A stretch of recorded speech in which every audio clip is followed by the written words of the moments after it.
Peter Tankov, je suis ravie de vous accueillir. Vous êtes enseignant-chercheur à l'INSAE et venez de recevoir le prix Louis Bachelier pour vos travaux en finance verte sur les marchés des énergies renouvelables et l'impact du risque climatique sur la gestion des risques financiers. Vous utilisez les mathématiques pour imaginer différents scénarios possibles et trouver la meilleure solution, même quand on ne connaît pas toutes les réponses.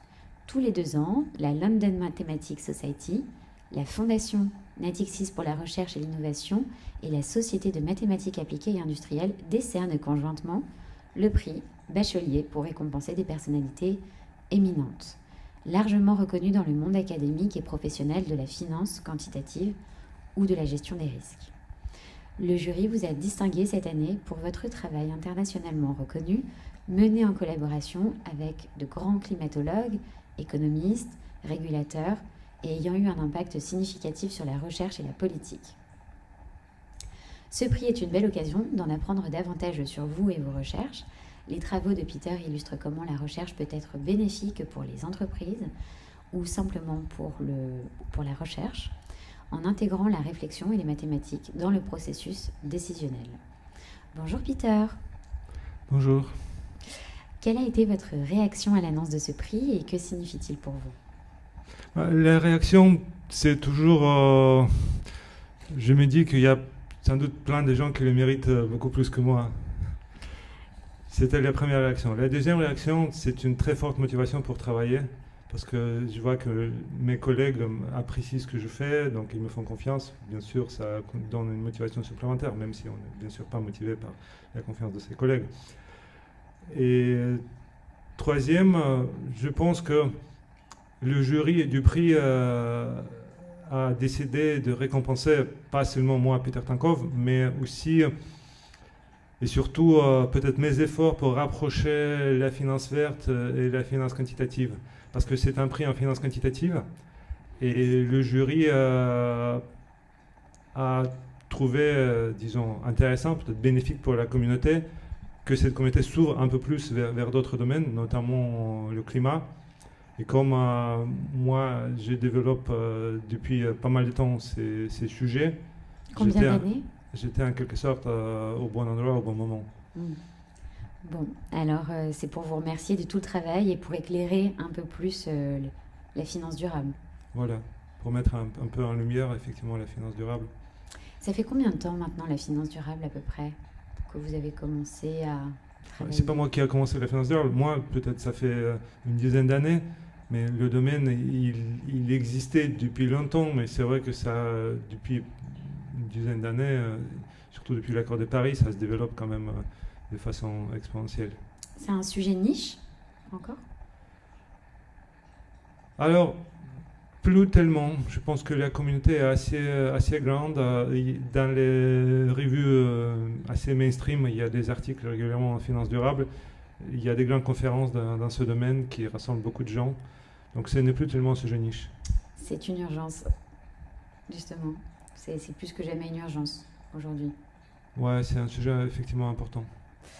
Revenons à vos débuts. Souvenez-vous de l'étudiant que vous étiez? Oui, j'étais passionné par les sciences, pas nécessairement par les maths, mais par toutes les sciences, physique, chimie, informatique, mathématiques. Assez jeune ou... Ouais, même très jeune, très jeune.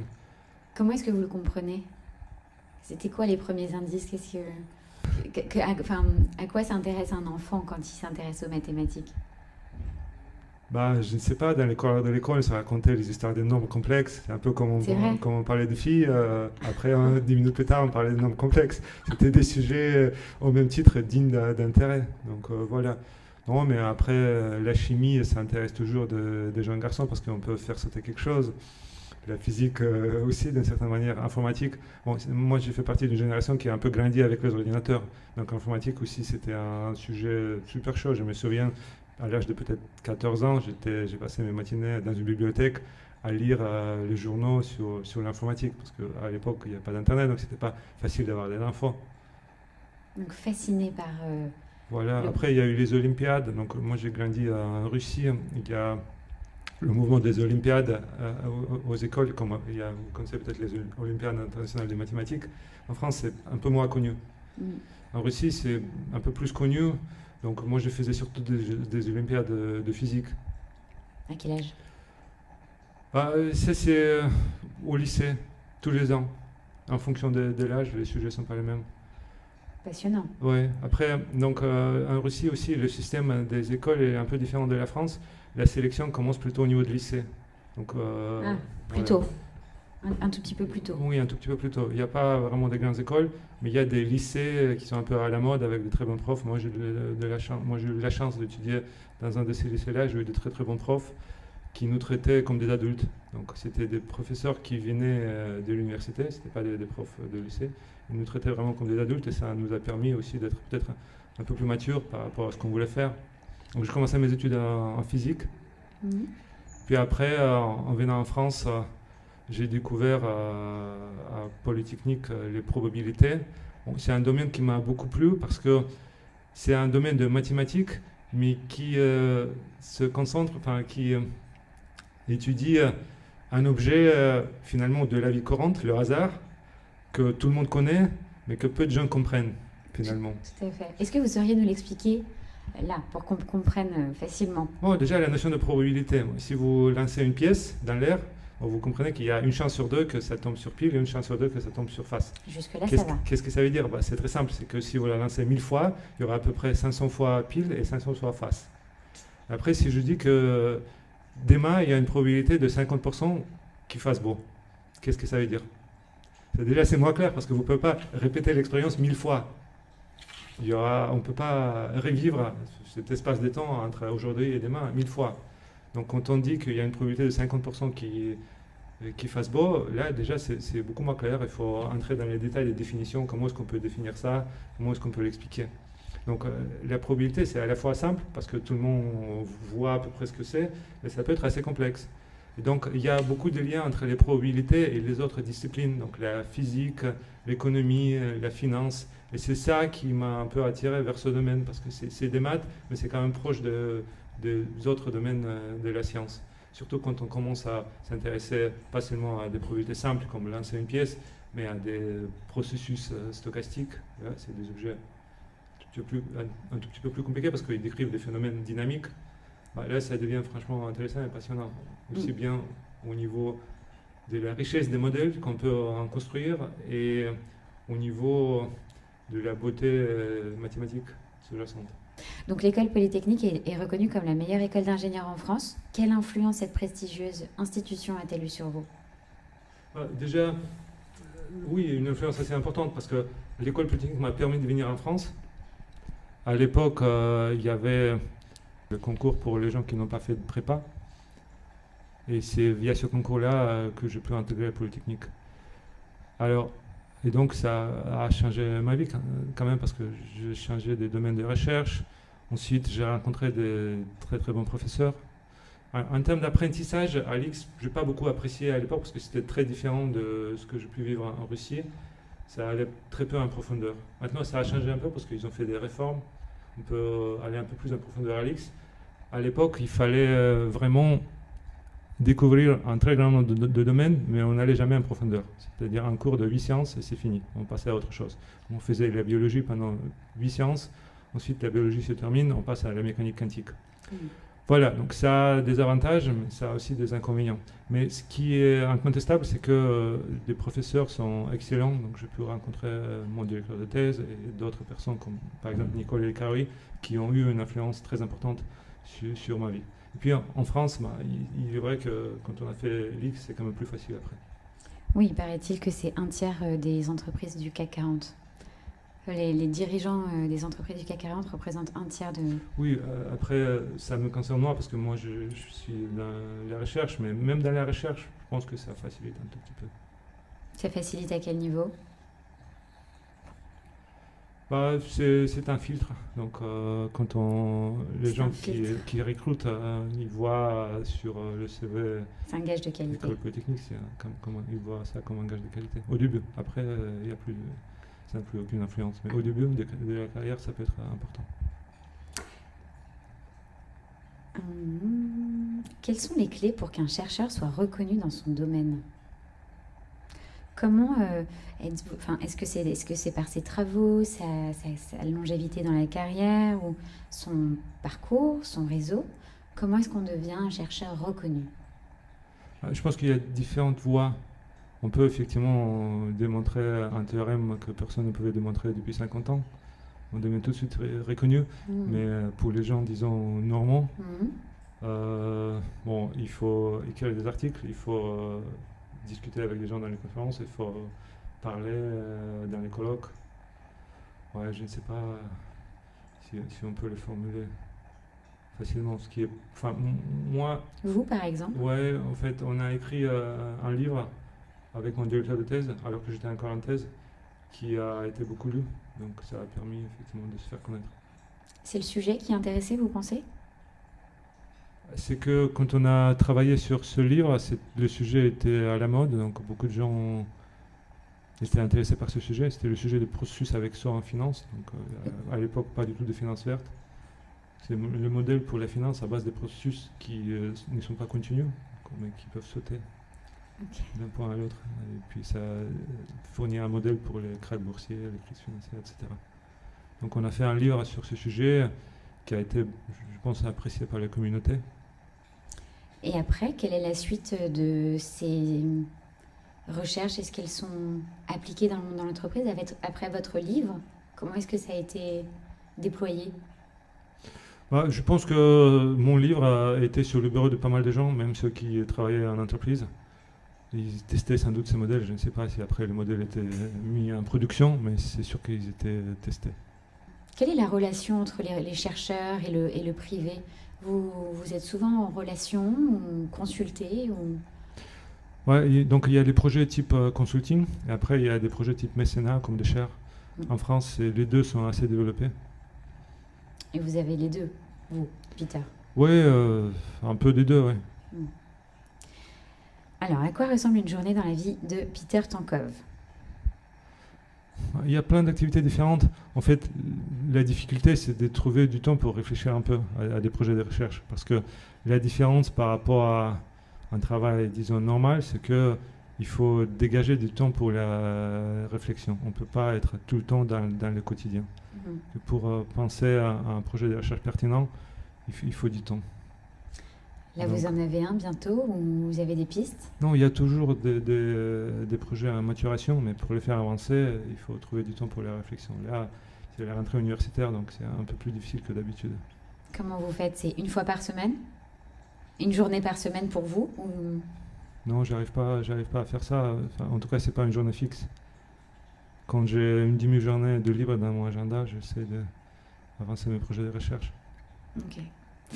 Donc, Peter, comme je le disais en introduction, vous intégrez les mathématiques à des problèmes stratégiques pour certaines entreprises en utilisant, pour analyser les décisions complexes liées à l'environnement et aux ressources, permettant aux entreprises de mieux anticiper les impacts de leurs choix.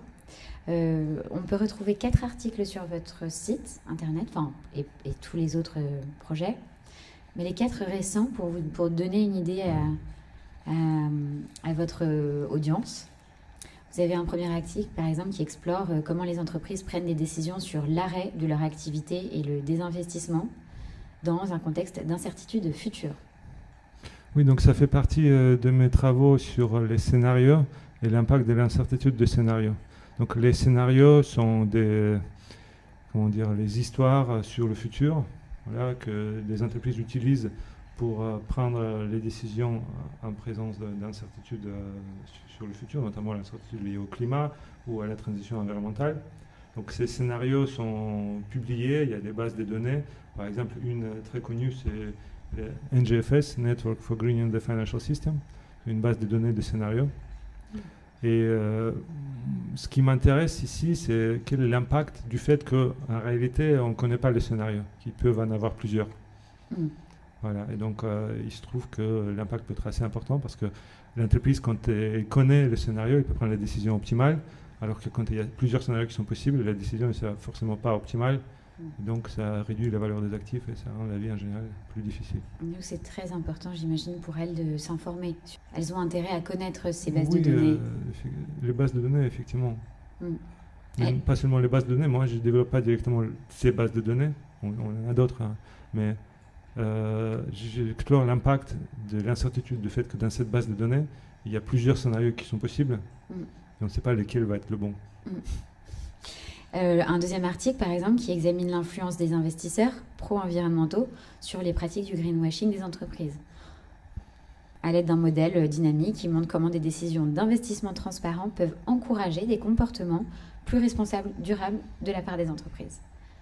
Donc c'est marrant de voir la relation investisseur-entreprise. Oui, effectivement. Donc il y a une série d'articles, ça c'est peut-être déjà le troisième dans cette série, où on explore l'impact des investisseurs sur les entreprises. C'est un sujet extrêmement important en finance durable parce que la finance cherche notamment à faire en sorte pour que les investisseurs, disons verts, avec une sensibilité verte, puissent influencer les entreprises et puissent les forcer, en quelque sorte, inciter à se décarboner. Est-ce que vous pouvez nous citer un fonds d'investissement connu, reconnu, assez sensible, en vert?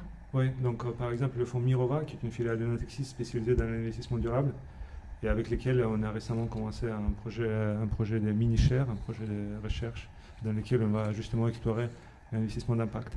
Excellent. Et alors après, vous faites beaucoup de choses, mais il y a un autre article aussi qui se concentre sur la décarbonisation des marchés financiers et l'impact, encore une fois, des investisseurs sur la stratégie d'émission des entreprises. Donc en utilisant des concepts des jeux à champ moyen. Oui, donc effectivement, c'est dans le même esprit. Donc là aussi, c'est l'impact des investisseurs avec des outils mathématiques un peu plus sophistiqués, l'outil de jeu. Alors les joueurs sont d'une part les entreprises, d'autre part les investisseurs. Et le jeu à champ moyen, c'est un type de jeu où on a un très grand nombre de joueurs. Et en fait, analyser leur comportement et le sien permet d'anticiper un scénario. Permet de comprendre comment différentes politiques publiques, par exemple, peuvent affecter la décarbonation ou comment la prise en compte de l'incertitude peut affecter la vitesse de décarbonation de l'économie. Donc c'est des résultats un peu agrégés. À quelle vitesse est-ce que l'économie va se décarboner sous telle ou telle hypothèse sur les investisseurs et les entreprises. Passionnant. Et pour finir, donc le modèle d'exploration optimale des mathématiques sous le contrôle de l'impulsion et des processus de Poisson. Attention, c'est des noms de modèles pour aider à décider quand et comment chercher des nouvelles réserves de ressources non renouvelables. Oui, en fait, cet article il est un peu particulier parce que il est écrit avec un mathématicien français assez connu, Ivar Eklund, et deux économistes américains. Et il s'agit d'un vieux problème, en fait, qui a été posé par un grand économiste dans les années 70. Voilà, et donc on a exploré un peu comment est-ce qu'on peut rendre ce problème rigoureux avec des outils mathématiques et le résoudre.